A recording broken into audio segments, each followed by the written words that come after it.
Impeachment goes public, how it plays in Ohio.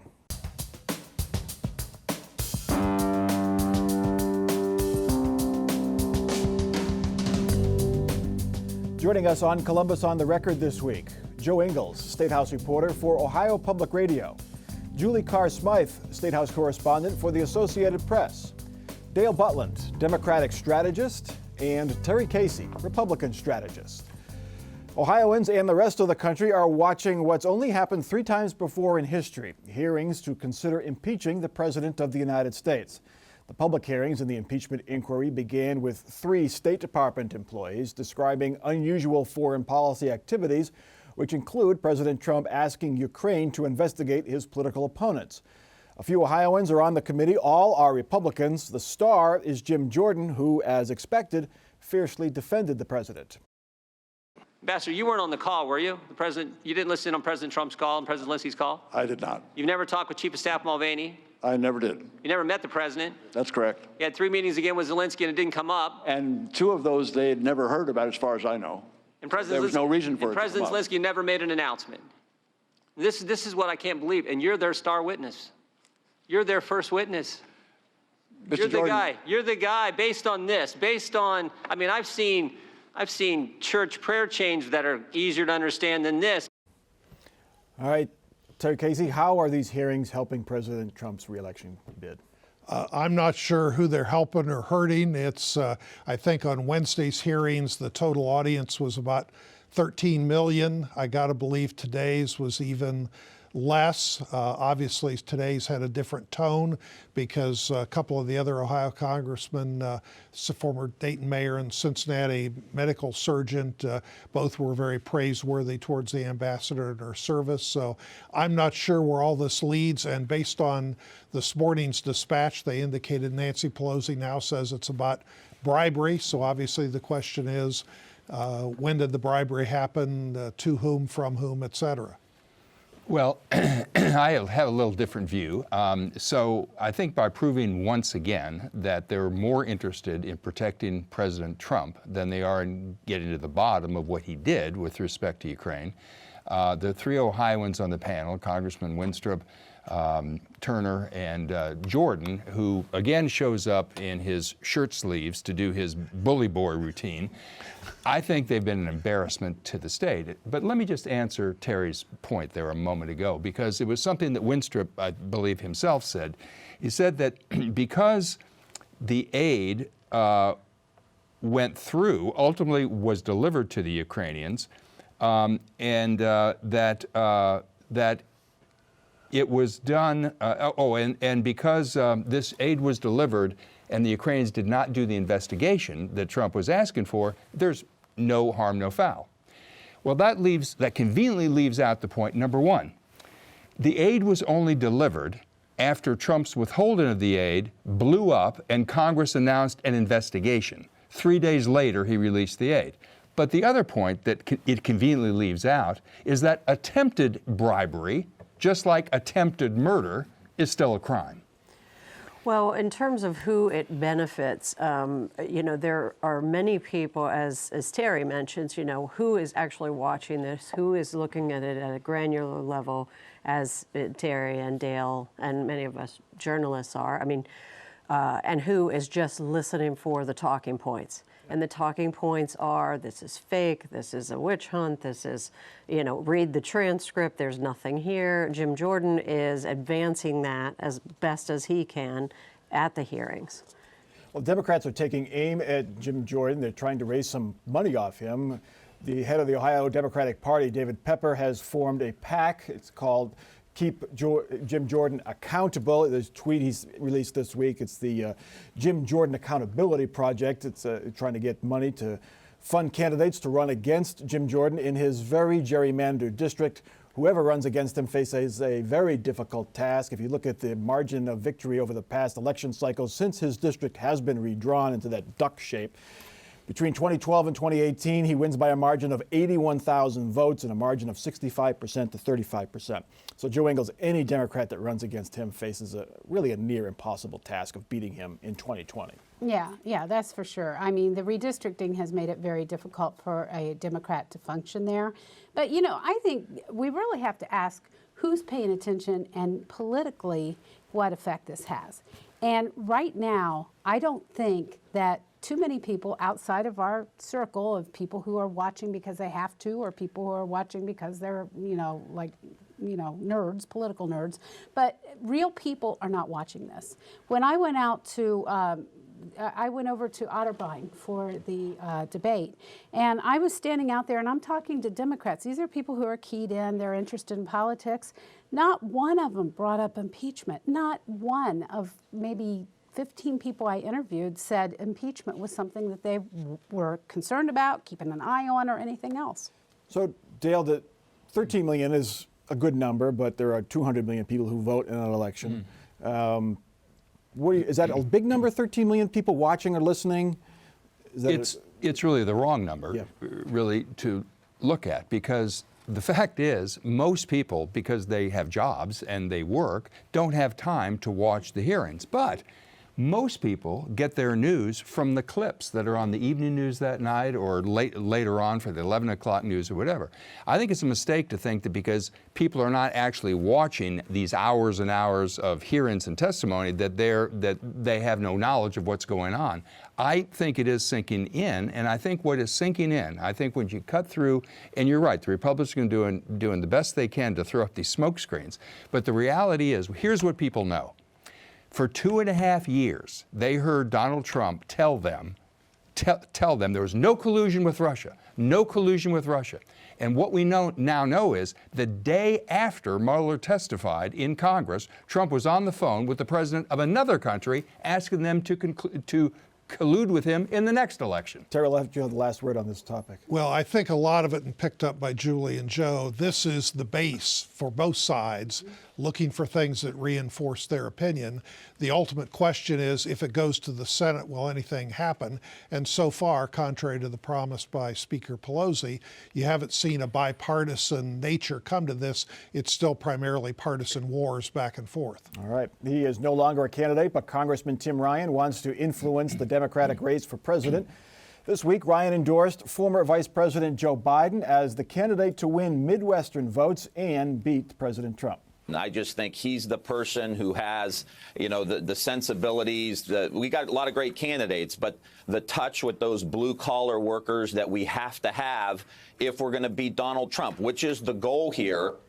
Biden's list of competitors grew this week. Former Massachusetts Governor Deval Patrick joined the race, and former New York City Mayor Michael Bloomberg might be the next to make a late entry. Dale Butlin, do all Ohioans agree with Tim Ryan that Joe Biden is the best choice to beat Donald Trump? Well, obviously not all Ohio Democrats. But no. I mean, there's obviously other candidates in the race. But I will say that what poll after poll after poll has shown, including this most recent one by the New York Times in Siena College, was that the name of it? Among Democratic voters in the swing states, and they listed 7 swing states, Biden is the choice. I frankly agree with them. Until the polls begin showing that Joe Biden is not the strongest candidate against President Trump, I'm with him. Let me say one thing. In my lifetime, there have been 5 Democrats elected president: JFK, Johnson, Carter, Clinton, and Obama. All 5 were from the moderate wing of our party. 3 times we nominated very liberal candidates: McGovern in '72, Mondale in '84, and Dukakis in '88. McGovern and Mondale lost 49 states.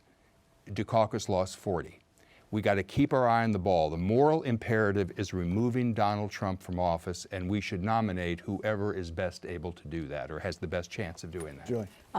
Tim Ryan represents the Youngstown area, the Mahoning Valley, and he's, as far as I know, well liked up there, and that will really help Biden in an area that really Hillary Clinton just eked it out in a huge surprise. I mean, that valley has been, according to the numbers I looked at this week, 25% favoring Democrats over the long haul of its history until last year when it was about 7,000 votes. Yeah, she won by 3,500 votes, and normally Democrats win there by 30,000 votes. So Right. it was a huge blow to Democratic vote totals for the state. If I was Joe Biden, I don't know that I'd want Tim Ryan's support because he doesn't have that much other than with a few people pretty narrowly up in that Youngstown area. But that's a lot, though. I mean, if Hillary lost or nearly lost that area and Ryan can bring those back, that's something. Tim Ryan's not going to do that. I think the bigger thing is I think Bloomberg getting in the presidential race, which is not quite 100% certain, but he could make Ohio's March 17th primary important because all the other candidates are going to burn up so much money in those early states that don't have many votes. Super Tuesday on March is going to be really big. Then they're going to be looking, because the Democrat rules, correct me if I'm wrong, Dale, they don't allow the winner take all way some things have in the past. So the Democrat primary is going to stretch out. I think Bloomberg with his money could make Ohio important on March 17th. Yeah, so Michael Bloomberg was a good mayor of New York City. But I suspect that the only Ohio votes he's going to get are from Jewish billionaires shorter than 5'4". You know, look, he's running because he's concerned that Joe Biden may tank, right? And he thinks that we are probably not going to win if we nominate a very liberal candidate, and so Bloomberg is there as the more moderate. But I don't think you can pass up the first 4 primaries and then expect to win by running a bazillion dollars worth of television ads. That isn't the way you're going to win the nomination. History shows that money alone does not. Look at Ross Perot, Forbes, Tom Steyer. I mean, all these guys that had a ton of money, and they never had the political. Bloomberg was a public office, but he never had the political momentum. Well, but Bloomberg does understand it isn't just TV commercials. It's what you do in mail and phones, and people on the grassroots, what you do with social media. So, and if all the other candidates have run out of money and people realize by that point Biden is damaged and has got his continued problems, and or Warren and Bernie are too liberal, then he's got an opening. Joe, can Democrats come together? We had our Politics in a Pint event this week, and there was some very fervent Bernie Sanders supporters there, loud. Andrew Yang supporters, loud. And they didn't want to hear about any other candidates. Right. We asked, would you support somebody else if they were to win the nomination? Right. And they didn't even want to hear it. And if that guy doesn't win, that it's somebody else's fault. And could we have a repeat of 2016? Yeah, we could. We could have a repeat of 2016, and especially if, you know, one thing that's never been brought up here at the table today is the energy.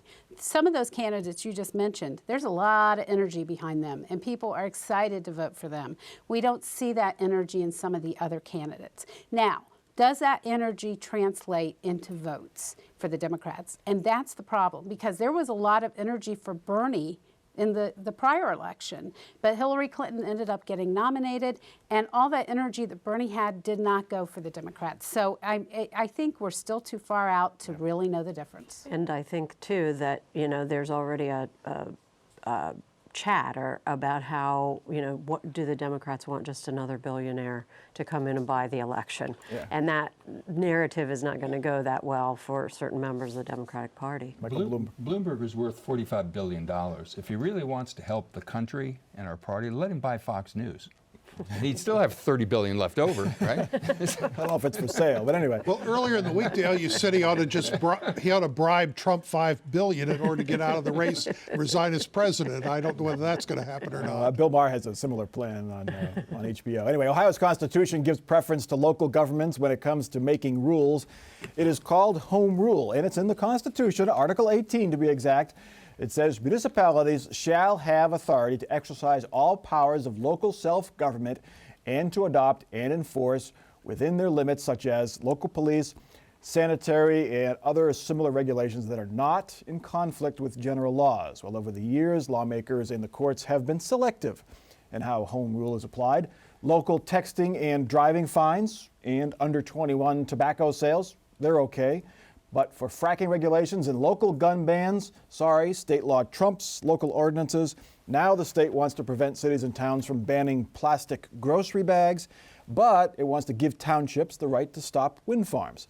Joe Ingles, why do we even bother with a home rule if it's not going to be either enforced or held up consistently? That is a good question. I guess for the same reason we have a single subject rule, that never gets enforced either. You look at all these different pieces of legislation and, the single subject rule means you cannot go veering off and doing other things not related, and we see all kinds of things thrown in there.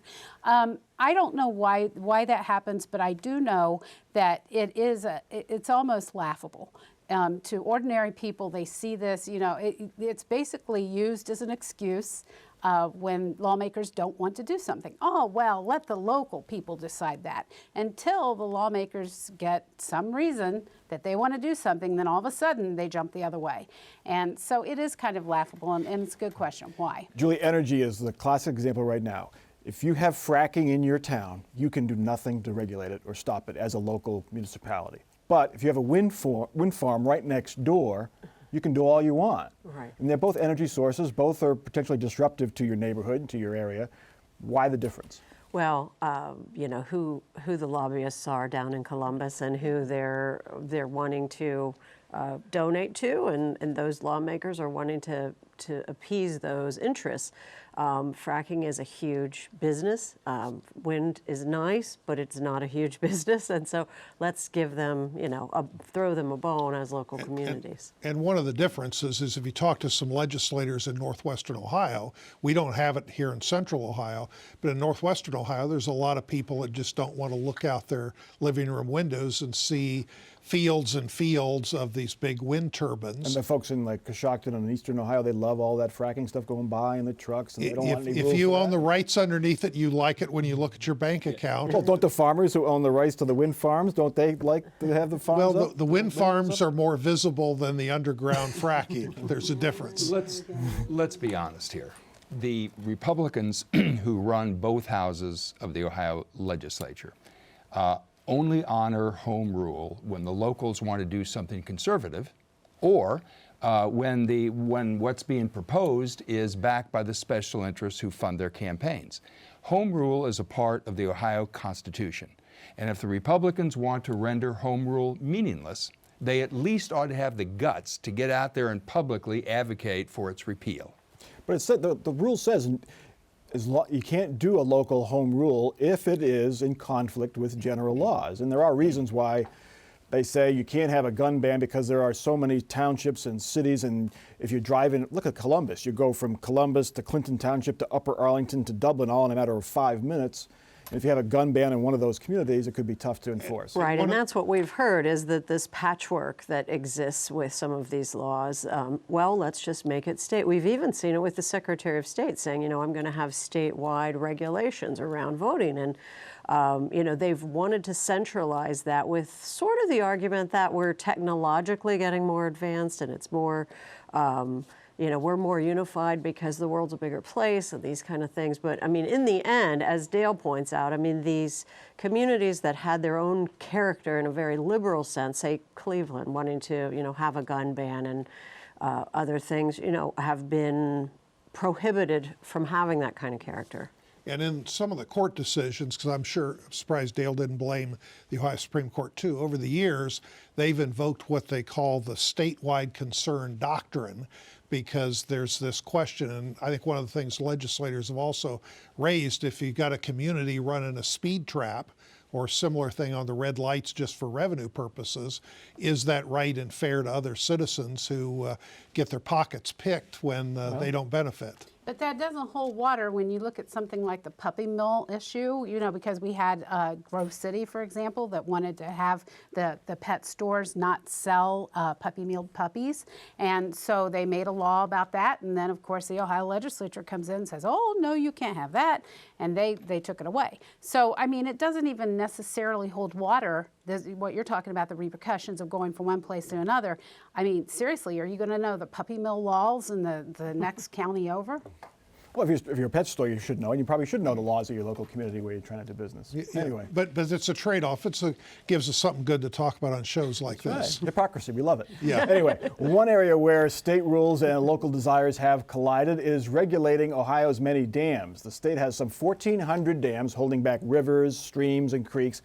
An Associated Press analysis found that more than 100 are in bad shape, and if any one of those failed, lives would be lost. The biggest and most recent illustration of the problem came a few years ago when the state scrambled to fix the dam holding back Buckeye Lake at a cost to taxpayers of more than $100 million. Julie, of those 100 frail dams, I mean, how many are really in significant danger? Or is it just they're keeping an eye on them?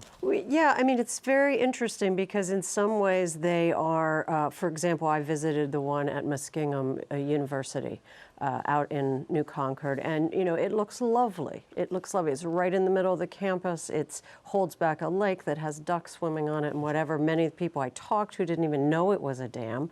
This is very common. The problem is climate change is changing water levels, is making it very potentially dangerous for these communities to, over time, if there should be some kind of a provision like that. And with Buckeye Lake, I mean, one of the problems, we kind of forget Buckeye Lake was built in the early 1800s, and they didn't have all the modern machinery.